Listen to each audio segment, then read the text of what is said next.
में उष्मा और ताप, ये दो हमारे टॉपिक ऐसे हैं जिसमें हमेशा ही बच्चों को कंफ्यूजन रहता है कि ये टेम्परेचर और हीट वास्तव में है क्या। तो हमें याद रखना है कि ये ऐसे दो टर्म हैं भौतिक विज्ञान में जो प्रयोग होते हैं, ये दो केसेस ऐसे हैं जो हम फिजिक्स में पढ़ते हैं जो एक दूसरे पर डिपेंडेंट है। जैसे अगर किसी की तुलना करनी हो या किसी से कंपेयर करके कोई चीज बतानी होती है तो इसका मतलब सिंपल सी बात है कि वो एक दूसरे पर निर्भर करते हैं, तभी हम उसकी तुलना करते हैं। लेकिन ये अगर हम बात करें हीट या टेम्परेचर यानी जिसको ताप और उष्मा कहते हैं, तो हीट की बात करें तो बहुत आसान सी चीज हमें याद रखनी है। जो हीट है, हीट जिसे हिंदी में हम उष्मा कहते हैं, और दूसरा हमारे पास क्या है, टेम्परेचर। क्या है हमारे पास, टेम्परेचर है। तो जिसे हम ताप कहते हैं, हिंदी में हम कहते हैं इसको ताप, और ये हमारा उष्मा। तो उष्मा सिंपल सी बात याद रखनी है कि किसी वस्तु की, या सिंपल सी बात समझिए कि उष्मा जो है वो ऊर्जा का एक रूप है। उष्मा क्या है, एक ऊर्जा का रूप है जो हमें किसी वस्तु की गर्माहट का एहसास कराता है। एहसास से मतलब है कि अनुभव कराता है। तो उष्मा क्या है, उष्मा ऊर्जा का एक रूप है जो किसी वस्तु की गर्माहट का अनुभव कराता है। यानी heat is a form of energy which creates sensation of warmth. Warmth का मतलब गर्म होने की बात कर रहे हैं, गर्माहट का। तो सिंपल सी बात याद रखनी है कि उष्मा जो है वो क्या है, हमने एक छोटी सी डेफिनेशन से बात करी। तो उष्मा ऊर्जा का वह रूप है जो किसी वस्तु की गर्माहट का अनुभव कराता है। यानी heat is a form of energy which creates sensation of warmth. जो गर्म होने के लिए जो वो वार्मथ शब्द इस्तेमाल हो रहा है कि गर्माहट का अनुभव कराता है।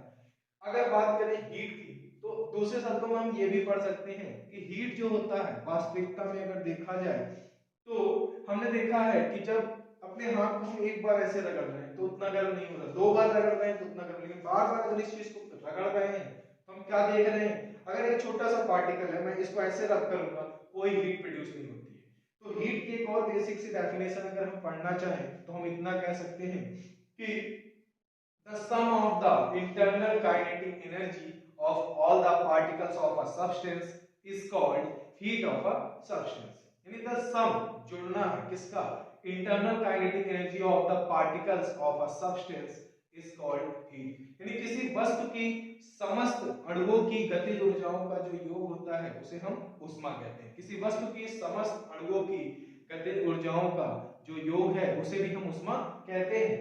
ये उष्मा हमको अगर समझ में आ गया तो हम आगे बढ़ेंगे ताप की तरफ। तो ताप की बात करें तो हमें याद रखना है कि द डिग्री ऑफ हॉटनेस और coldness of a body is called temperature.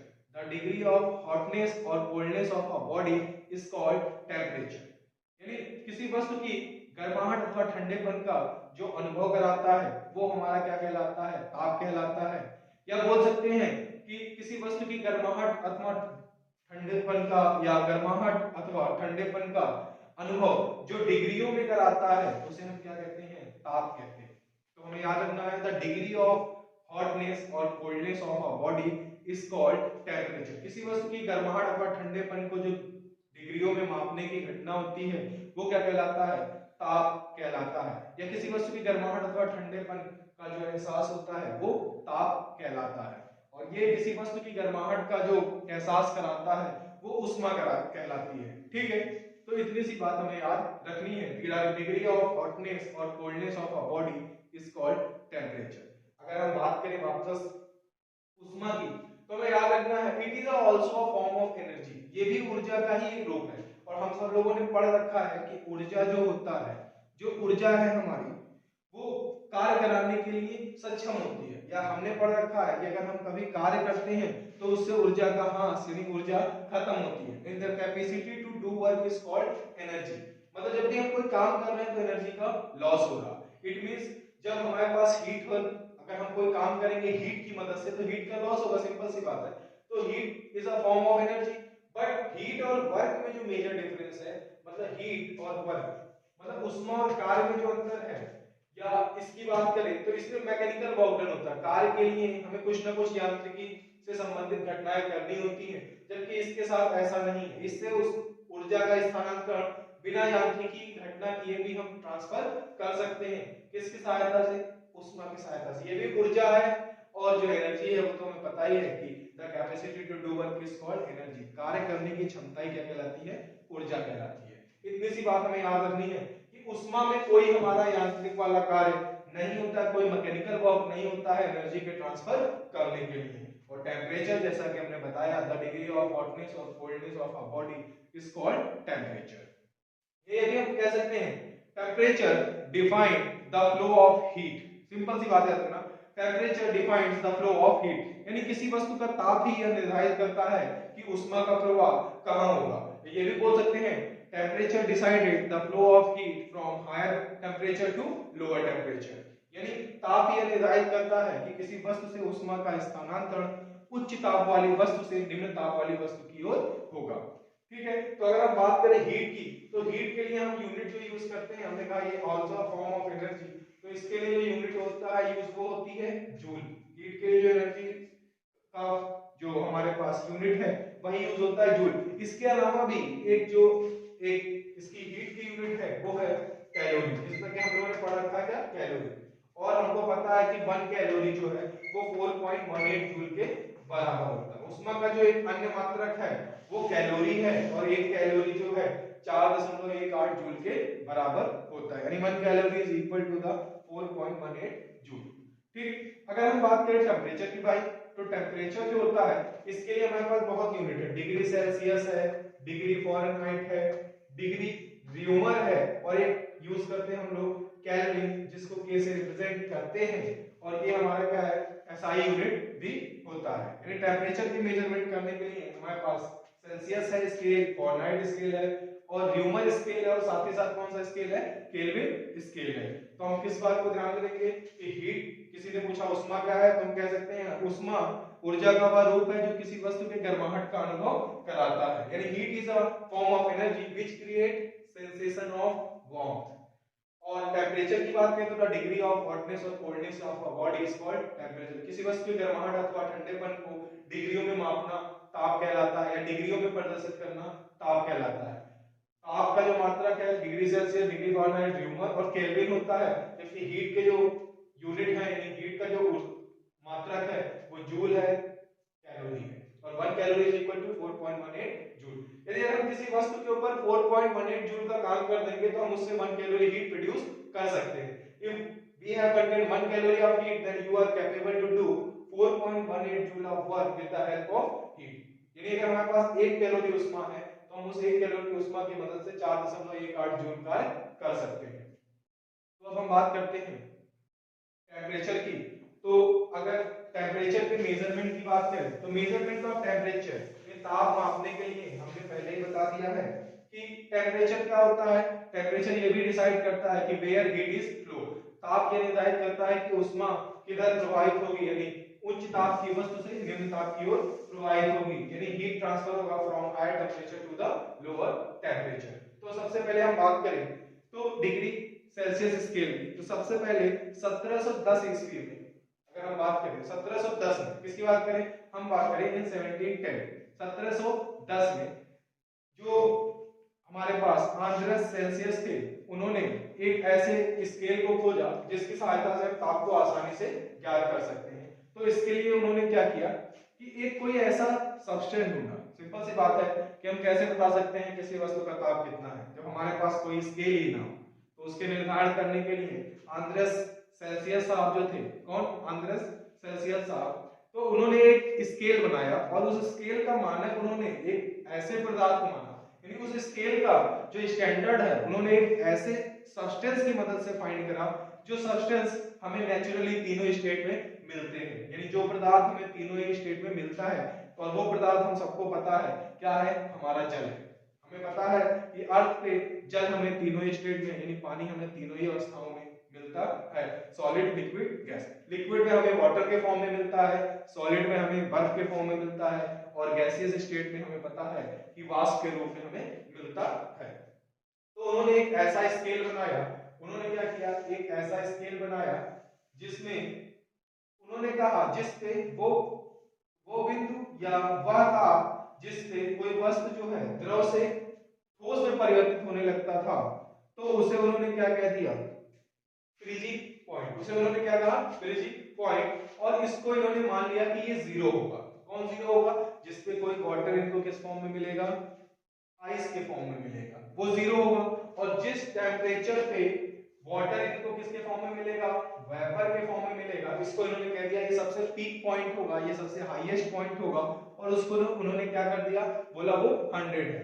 और इस थर्मामीटर को उन्होंने, जो सबसे पहला थर्मामीटर, थर्मामीटर क्या होता है, थर्मामीटर वह युक्ति है जिसकी सहायता से ताप मापा जाता है। with thermometer is a device by which we can measure the temperature। तो थर्मामीटर की सहायता से हम क्या मापते हैं, ताप मापते हैं। ये टेम्परेचर के मेजरमेंट करने के लिए हमने जो डिवाइस देखा है वो क्या है, थर्मामीटर। घरों में भी हम देखते हैं, बुखार उखार नापने के लिए हम यही थर्मामीटर आज भी यूज करते हैं। तो इसमें इन्होंने क्या किया, इस थर्मामीटर में इन्होंने यहाँ पे एक मेटल लगा दिया। क्या लगाया, मेटल, क्योंकि हमें पता है कि गुड कंडक्टर ऑफ हीट, हमें पता है धातुएं उष्मा की अच्छी चालक होती हैं। उसके अंदर इन्होंने केस नली या कैपिलरी ट्यूब रख दिया, जिसके अंदर इन्होंने क्या भरा, मरकरी, जिसको हम Hg से रिप्रेजेंट करते हैं। क्या भरा, mercury. Because we know that कि मरकरी भी एक तरह का धातु है जो द्रव अवस्था में मिलता है और ताप के प्रति सेंसिटिव है। मतलब जो मरकरी है वो हमें किस फॉर्म में मिलता है, हमें पता है लिक्विड फॉर्म में मिलता है और हाईली सेंसिटिव है विद टेम्परेचर। तो जैसे इनको मरकरी और इन्होंने किस में रख दिया, उसको कैपिलरी ट्यूब में और एक ग्लास में इन्होंने बंद करा। क्यों मरकरी ही क्यों यूज किया, वाटर भी यूज कर सकते थे भाई, वाटर भी हीट के प्रति सेंसिटिव है। बट वी नो दैट कि अगर वाटर हम यहाँ भरते तो वो हमें आसानी से दिखाई नहीं देता, और हमें आसानी से दिखाई नहीं देगा तो हम टेम्परेचर भी ज्ञात नहीं कर सकते। इसलिए इन्होंने क्या यूज किया, मरकरी। बिकॉज ये चमकीला होता है, ये ब्राइट है, चमक रहा होता है। और सबसे बड़ी बात कि जो मरकरी है और जो कांच है उनके बीच लगने वाला जो आसंजक बल है वो कम होता है। यानी the adhesive force between the mercury and glass is less or equal to 0। मतलब जो मरकरी और इस कांच के बीच लगने वाला आसंजक बल है वो बहुत कम है। तो सिंपल सी बात है, आसंजक बल क्या होता है, एक ही पदार्थ के अणुओं के मध्य जो लगने वाला बल होता है उसे हम ससंजक बल कहते हैं। जैसे ये चौक जुड़ा हुआ है किसकी वजह से, ससंजक बल की वजह से। The force of attraction between the particles of the same material is called cohesive force। यानी एक ही पदार्थ के अणुओं के मध्य लगने वाला जो बल है उसे हम ससंजक बल कहते हैं। तथा भिन्न पदार्थ के अणुओं के मध्य लगने वाले बल को हम क्या कहते हैं, आसंजक बल कहते हैं। जैसे ये बोर्ड पे हम चौक से लिख रहे हैं तो ये चौक के पार्टिकल इस बोर्ड से चिपके हैं due to the adhesive force, आसंजक बल के कारण। अगर आसंजक बल ना होता तो ना चलता। जैसे पेपर से हम लोग लिखते हैं पेपर पे पेन से, तो किस वजह से लिखता है, due to the adhesive force, आसंजक बल के कारण। यानी भिन्न पदार्थ के अणुओं के मध्य लगने वाले बल को आसंजक बल कहते हैं तथा एक ही पदार्थ के अणुओं के मध्य लगने वाले बल को हम ससंजक बल कहते हैं। The force of attraction between the particles of same material is called cohesive force and between the force of attraction between the particles of different material is called adhesive force। और adhesive force की वजह से ये चौक इस पे चल रहा था बोर्ड पे, ठीक है, क्योंकि चौक के पार्टिकल बोर्ड से चिपक जाते हैं। बट मरकरी के पार्टिकल नहीं चिपकते हैं और यही हमारे लिए अच्छी बात है। क्यों, क्योंकि मरकरी के पार्टिकल कांच से चिपक जाते हैं तो अगर टेम्परेचर लो हो गया वो वहीं पे चिपके हुए हैं, 100 ही बताएगा हमेशा, जो भी बताएगा, ठीक। तो सेल्सियस साहब ने जो ये मरकरी थर्मामीटर बनाया उसमें क्या है, जीरो पे इन्होंने रखा फ्रीजिंग पॉइंट को और वेपोराइजिंग या बॉइलिंग पॉइंट को इन्होंने रख दिया 100 पे। और इसके बाद इन्होंने इसको 100 कॉलम्स में डिवाइड कर दिया। और यही ईच पार्ट जो है ना, यही के जो 100 पार्ट्स हैं इसे ही हम क्या कहते हैं, डिग्री कहते हैं। यही जो 100 टुकड़ों में 0 से लेके 100 को इन्होंने डिवाइड किया, यही हमारा क्या कहलाता है, डिग्री कहलाता है। क्योंकि इसको सबसे पहले आंद्रेस सेल्सियस साहब ने 1710 में इंट्रोड्यूस किया था, इसीलिए इन्हीं डिग्रियों को हम डिग्री सेल्सियस कहते हैं। इसके बाद अगर हम बात करें तो टेम्परेचर किससे मेजर करते हैं, मरकरी थर्मामीटर से। इसके अलावा बात करें तो और भी थर्मामीटर इंट्रोड्यूस हुए, जैसे फॉरनाइट साहब ने अपना थर्मामीटर बनाया, उसमें उन्होंने क्या करा, जो फॉरनाइट थर्मामीटर बना, फॉरनाइट साहब ने, गैब्रियल फॉरनाइट ने 1717 में इन्होंने क्या कहा कि भाई ये जो जीरो है ना इसको हम जीरो नहीं मानेंगे, इसको हम कितना मानेंगे, 32 मानेंगे। क्यों, क्योंकि हमें इस वाले स्टेट में कुछ वेपर, कुछ हमें इसमें सॉलिड फॉर्म में मिलता है और कुछ लिक्विड फॉर्म में मिलता है। इन्होंने 0 कह दिया, इसमें कहा 0 पे तो हमें आइस भी पॉसिबल है और वाटर भी पॉसिबल है, तो इन्होंने कहा इसको हम 32 मानेंगे। तो इन्होंने इस लोवेस्ट पॉइंट को 32 बोला और ये जो हाईएस्ट पॉइंट है यानी जो अपर ये स्थिति है इसको इन्होंने 212 कहा।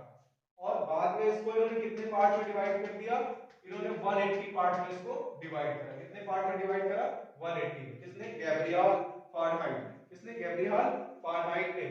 और इन्हीं 180 पार्ट्स को, चूंकि सबसे पहले इसको फारेनहाइट साहब ने डिफाइन करा, तो इसी को हम बोलते हैं फारेनहाइट स्केल। ये क्या हमारे पास, फारेनहाइट स्केल। इसके बाद आते हैं व्यूमर, AR व्यूमर। व्यूमर साहब ने क्या कहा, क्या हम भी एक स्केल दिए दे रहे भाई, एक के बाद एक सब लोग स्केल दे ही रहे हैं, तो इन्होंने कहा इसको हम 0 मान लेंगे और बॉइलिंग पॉइंट को कितना मानेंगे हम, 100। कितना मानेंगे, 100, सॉरी बॉइलिंग पॉइंट को कितना मानेंगे, 80 मानेंगे। और इन्होंने इसको 80 पार्ट्स में डिवाइड कर दिया और इसको इन्होंने कहा ये हमारे पास व्यूमर स्केल होगा। क्या होगा, ये व्यूमर स्केल होगा। यानी हम समझ गए कि टेम्परेचर क्या होता है, द डिग्री ऑफ हॉटनेस और coldness of a body is called temperature. किसी वस्तु की गर्माहट अथवा ठंडेपन को डिग्रियों में बताना ही क्या कहलाता है, ताप कहलाता है। और द हीट क्या होता है, हीट सबको पता है, heat is a form of energy which creates sensation of warmth. यानी जो ताप है उस ऊर्जा का एक रूप है, जो उष्मा है वो ऊर्जा का एक रूप है जो किसी वस्तु के गर्माहट का क्या कहलाता है, एहसास कराता है। ठीक, जो किसी वस्तु के गर्माहट का एहसास कराता है। तो ताप को मापने के लिए, टू मेजरिंग द टेम्परेचर, ताप को मापने के लिए एक हमारे पास स्केल है जिसे हम क्या कहते हैं, थर्मामीटर कहते हैं। The device by which temperature is measured is called thermometer. जिस यंत्र की सहायता से ताप मापा जाता है उसे हम थर्मामीटर कहते हैं। सबसे पहले हमने बताया आंद्रेस सेल्सियस साहब ने 1710 में मरकरी थर्मामीटर बनाया। मरकरी थर्मामीटर में उन्होंने मेटल का यहाँ पीस यूज किया क्योंकि कंडक्टर होता है और इसके भीतर मरकरी भरा। मरकरी क्यों भरा, कैपिलरी ट्यूब, यानी जो हमारी केस लगी थी कि मरकरी और जो कांच होता है उसके बीच आसंजन बल यानी एडहेसिव फोर्स नहीं होता है, ना के बराबर होता है, जिससे मरकरी से चिपकता नहीं है और ताप के पानी से ये ऊपर की तरफ भी राइज करता है। तो इन्होंने क्या किया, जो हमें पता है कि वाटर हमें सारे स्टेट में मिलता है, इनको भी ये बात पता ही थी, सिंपल सी बात है, तो हमसे पहले जानते थे। तो इन्होंने क्या करा, इन्होंने कहा जो ये जिसमें हमें क्या मिल रहा है, बर्फ और पानी दोनों मिल रहे हैं, या बर्फ जिसमें मिल रहा है यानी जो फ्रीजिंग पॉइंट है वो 0 कर देते हैं, जहां वेपर मिल रहा है यानी जो बॉइलिंग पॉइंट है उसको 100, और बाद में इनको इन्होंने 100 पार्ट्स में डिवाइड कर दिया। Each part is known as degree. और यही जो ये सारे एक एक खाने हैं ना, 100 खाने, 100 भाग है, उसे हम क्या कहते हैं, डिग्री कहते हैं। क्योंकि सबसे पहले सेल्सियस साहब ने डिफाइन किया था, तो डिग्री सेल्सियस। फारेनहाइट साहब आए, कुछ नहीं किया उन्होंने, सिर्फ इन्होंने जहां 0 रखा इन्होंने कह दिया हम फ्रीजिंग पॉइंट को 32 यानी 32 और जो हमारा बॉइलिंग पॉइंट है उसको 212 यानी 212 मानेंगे और इसको 180 भागों में इन्होंने बांट दिया। बाकी बचा कुछ व्यूमर साहब थे, इन्होंने क्या करा, इसको 80 पार्ट्स में डिवाइड कर दिया और इन्होंने बोला कि जो ये है हमारा क्या है, ये व्यूमर स्केल है। व्यूमर स्केल को आर.ए. व्यूमर ने 1730 में लिया था, सेल्सियस 1710 में, फारेनहाइट 1717 में, इनका नाम आंद्रेस सेल्सियस, इनका गैब्रियल फारेनहाइट और ये ए.आर. जो व्यूमर्स थे इन्होंने स्केल दिया था। और इन तीनों स्केल के बीच का जो रिलेशन था वो हमें बस इतनी सी बात याद रखनी है, C-0 अपॉन में 100, C-0 अपॉन 100 और F माइनस का 32 अपॉन में 180 पार्ट में डिवाइड किया था और यहाँ हमें याद रखना है R माइनस का 0 अपॉन में 80। तो ये हमारा डिग्री सेल्सियस, डिग्री फारेनहाइट और व्यूमर स्केल के बीच में संबंध है। तो हम इसको आगे अगर सॉल्व करें तो हमें पता है कि हम इस सबको काट रहे हैं, तो अगर इसे 20 से काटेंगे तो 20 पंचे 100 हो जाएगा, 20 नहीं है तो 180 और 20 चौक को 80, 20 से हमने डिवाइड किया 5 हो गया, ये 9 हो गया, ये 4, यानी हमारे पास रिलेशन आ गया C upon 5 F minus 32 upon में 9 और ये R माइनस R अपॉन 4। ये हमारा रिलेशन हो गया किसके बीच, Celsius scale, Fahrenheit scale and Reaumur's scale.